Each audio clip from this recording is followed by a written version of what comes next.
a crushing sense of 고난을 defeat, 겪고 despair. 십자가에서 돌아가신 예수님의 차디찬 시신이 무덤에 놓였을 때 엄청난 좌절과 절망이 제자들을 엄습했습니다. 구주께서 자신의 죽음과 그 뒤에 다시 살아나시리라는 것을 거듭 말씀하셨음에도 제자들은 이해하지 못했습니다. 하지만 십자가에 달리신 그날 오후의 어둠이 가시고 곧 부활이라는 기쁨에 찬 아침이 밝아왔습니다. 그러나 제자들은 부활을 직접 목격하고 나서야 비로소 그 기쁨을 느낄 수 있었습니다. 왜냐하면 주님이 살아나셨다는 천사의 선언이 처음에는 이해가 가지 않았기 때문입니다. 그런 일은 정말로 전례가 없는 일이었습니다. 안식일이 시작되기 전에 주님의 시신을 급히 무덤으로 모시면서 미처 향유도 다 바르지 못했었기에 막달라 마리아와 몇몇 충실한 여인들은 그 일을 마치고자 일요일 아침 일찍 향품과 향유를 들고 구주의 무덤을 찾아갔습니다. 다른 날보다 특별히 더 중요했던 그 아침, 그들을 맞이한 것은 문이 열린 무덤으로 입구를 막아놓은 돌은 저만치 굴러가 있었으며 두 천사는 이렇게 선언했습니다. 어찌하여 살아있는 자를 죽은 자 가운데서 찾느냐? 여기 계시지 않고 살아나셨느니라. 갈릴리에 계실 때 너희에게 어떻게 말씀하셨는지를 기억하라. 이르시기를 인자가 죄인의 손에 넘겨져 십자가에 못 박히고 제3일에 다시 살아나야 하리라 하셨느니라. 와서 그가 누우셨던 곳을 보라. 또 빨리 가서 그의 제자들에게 이르되 그가 죽은 자 가운데서 살아나셨다고 하라. 천사가 이른 대로 막달라 마리아가 무덤 속을 들여다보았으나 주님의 시신이 온데간데 없다는 심증만 굳힌 것 같습니다. 그녀는 사도들에게 알리고자 급히 달려갔고 베드로와 요한을 찾아서 사람들이 주님을 무덤에서 가져다가 어디 두었는지 우리가 알지 못하겠다라고 말했습니다. 베드로와 요한은 그곳으로 달려가 세마포 놓인 것을 보고 머리에 쌌던 수건은 딴 곳에 쌌던 대로 놓여 있는 것을 보고는 정말로 무덤이 비었다는 것을 확인했습니다. 부활이란 엄청난 메시지를 제일 먼저 이해한 사람은 요한이었던 것 같습니다. 그는 보고 믿었다라고 적은 반면 다른 사람들은 그 순간까지도 성경에 예수가 죽은 자 가운데서 다시 살아나야 하리라 하신 말씀을 아직 알지 못했습니다. 베드로와 요한이 떠난 뒤에도 마리아는 여전히 슬퍼하며 그곳에 남아 있었습니다.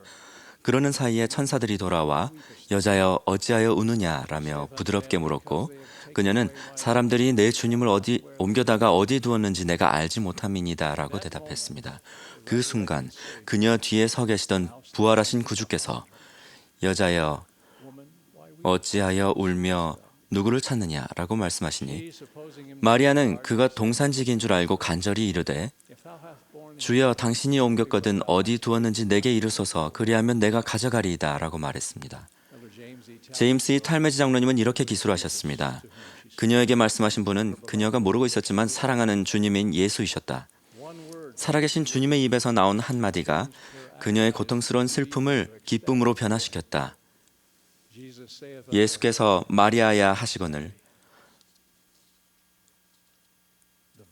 전에 그녀가 듣고 사랑하던 그 목소리, 그 어조, 그 부드러운 억양이 그녀가 빠져있던 절망의 구렁텅이에서 그녀를 끌어올렸다. 그녀는 돌아서서 주님을 보았다. 그녀는 주님을 붙들기 위하여 손을 내밀며 사랑과 존경을 나타내는 말인 라보니라고 불렀다. 그것은 나의 사랑하는 주님을 뜻하는 말이었다. 이렇게 이 복받은 여인은 부활하신 그리스도를 뵙고 대화를 나눈 첫 번째 사람이 되었습니다. 바로 그날 이어서 주님은 예루살렘 혹은 그 인근에서 베드로에게 또 엠마오로 가던 두 제자에게 나타나셨으며 저녁에는 사도 10명과 다른 사람들 앞에 호련히 나타나셔 내 손과 발을 보고 나인 줄 알라. 또 나를 만져보라. 영은 살과 뼈가 없으되 너희 보는 바와 같이 나는 있느니라 라고 말씀하셨습니다.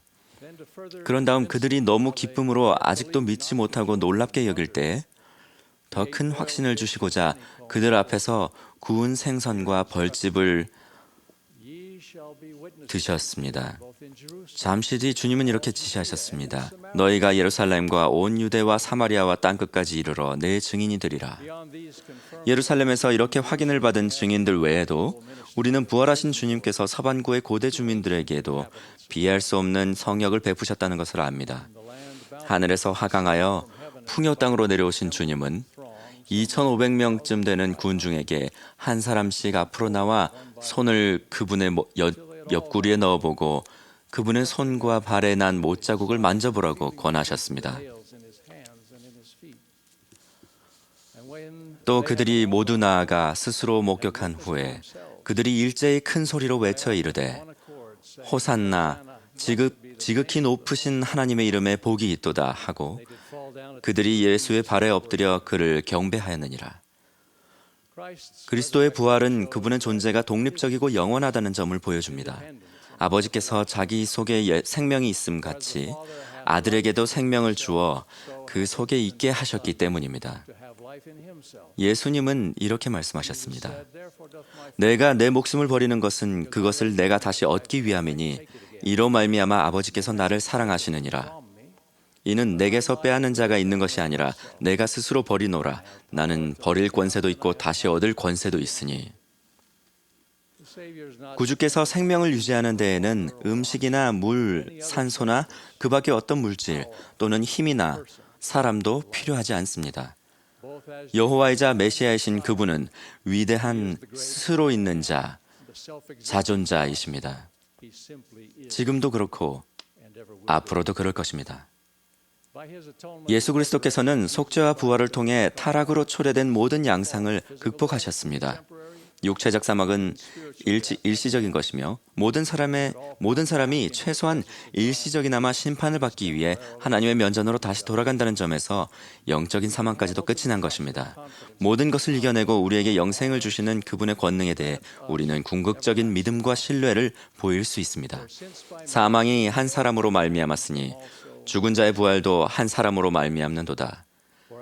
아담 안에서 모든 사람이 죽은 것 같이 그리스도 안에서 모든 사람이 삶을 얻으리라. 닐 A. 맥스웰 장로님은 이렇게 말씀하셨습니다. 죽음을 이기신 그리스도의 승리가 인간의 곤경을 끝냈습니다. 이제 개인적 곤경만 남았는데 그런 것들에서도 우리는 일반적인 소멸에서 우리를 구조해 주신 그분의 가르침을 따름으로써 구조될 수 있습니다. 그리스도는 공의의 요구를 충족하셨기에 공의의 자리로 나아가십니다. 다시 말해 주님이 곧 사랑이신 것과 마찬가지로 그분이 곧 공의이십니다. 또한 그분은 공명정대한 하나님이자 자비로운 하나님이십니다. 따라서 구주께서는 모든 것을 올바르게 하십니다. 필멸의 세상에 어떤 부당함도 심지어 죽음도 영원하지 않을 것인데 그것은 그분이 생명을 다시 회복하시기 때문입니다. 어떠한 부상이나 장애, 배신, 학대도 그분의 궁극적인 공의와 자비로 결국에는 보상을 받게 됩니다. 그와 마찬가지로 우리는 모두 우리의 삶과 선택, 행동, 생각까지도 주님 앞에 책임이 있습니다. 구주께서 우리를 타락에서 구속하셨기에 우리의 삶은 실제로 그분의 것입니다. 그분은 이렇게 선언하셨습니다. 보라, 내가 내 복음을 너희에게 주었노니 이것이 내가 너희에게 준 복음이니라. 곧 내가 아버지께서 나를 보내심으로 내 아버지의 뜻을 행하려고 내가 세상에 왔느니라. 또 내 아버지께서 나를 보내신 것은 나를 십자가 위에 들리게 하심이요. 또 내가 십자가 위에 들린 후에 모든 사람을 내게로 이끌어 내가 사람들에게 들렸던 것 같이 사람들이 아버지께 들림을 받아 내 앞에 서서 그 행위에 대하여 심판을 받게 하려 하심이라.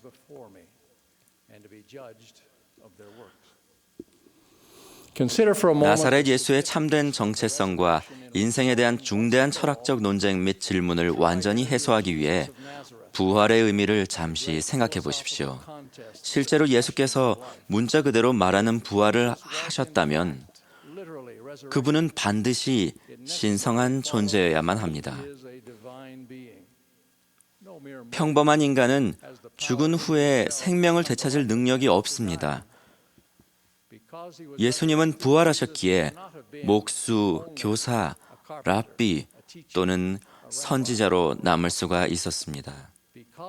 부활하셨기에 예수님은 하나님 곧 아버지의 독생자이셔야 했습니다. 따라서 그분의 가르침은 참됩니다. 하나님은 거짓말을 하실 수 없습니다. 따라서 그분은 그분이 말씀하신 대로 지구의 창조자이십니다. 따라서 그분이 가르치신 대로 천국과 지옥은 실제합니다. 따라서 그분이 돌아가신 후에 방문하신 영의 세계는 존재합니다. 따라서 그분은 다시 오셔서 이 지구를 직접 다스리실 것입니다.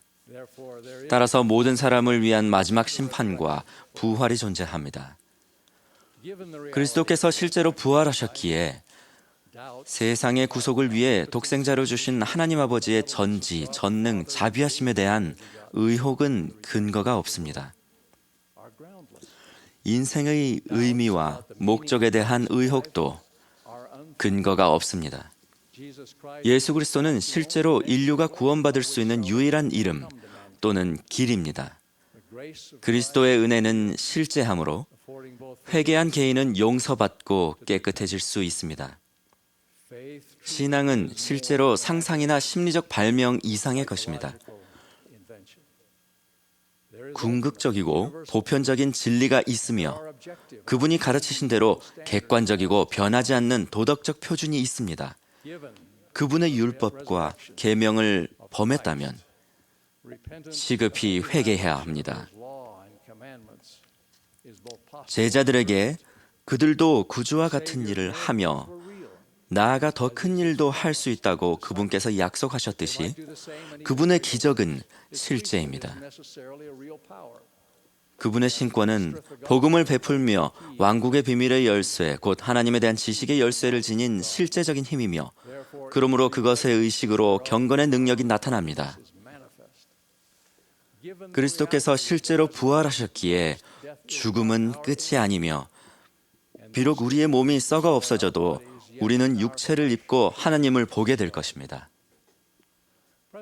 토마스 S. 몬슨 회장님은 로버트 블래치포트의 이야기를 하신 적이 있는데 그는 100년 전에 자신의 저서 하나님과 내 이웃에서 하나님과 그리스도, 기도와 불멸과 같은 기독교의 신앙을 격렬하게 공격했습니다. 그는 담대하게 이런 주장을 했습니다.